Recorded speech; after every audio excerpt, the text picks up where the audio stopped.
अगर आप सब चाहते हैं जीतराज प्रेमी के वीडियो आप सब तक पहले पहुंचे तो लाल बटन को दबाकर चैनल को सब्सक्राइब जरूर कर ले और साथ में बेल आइकन को दबाना ना भूलें।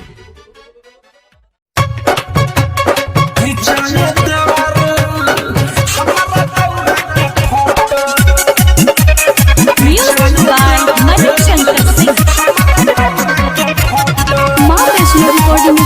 सुन रहे हैं जीतराज प्रेमी के छठ पूजा गीत। लागेला देवरी होता कहना सब कसनी मन बा दौरा पके झकाना लागेला देवरी होता कहना सब कसनी मन बा दौरा पके झकाना सीधी सुपता के संगे में आ जाओ लोटो घिचा घिचाए देवर हमारा दौरा के फोटो तो घिचा घिचाए देवर हमारा दौरा के फोटो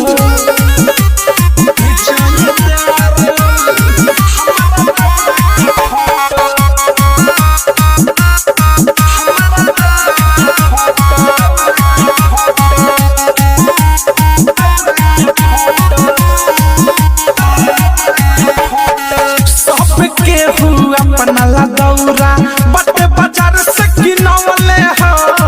हम तो मऊ के घरे जाके रह के पानी बिनवले हो ए दौरा अरे सुना ना सब के अपना ला दौरा बटे बाजार से किनवले हो हम तो मऊ के घरे जाके रह के पानी बिनवले हो जाना पानी ले ले बारा मोबाइल तो घिचा घिचाए देवर हमारा दौरा के फोटो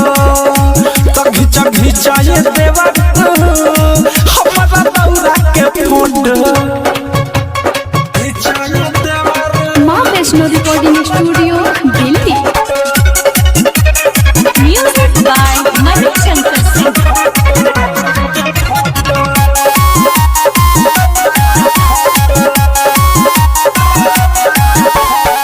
रही फोटो तो नैहर भेजाइब देखी भाई भौ जाई हो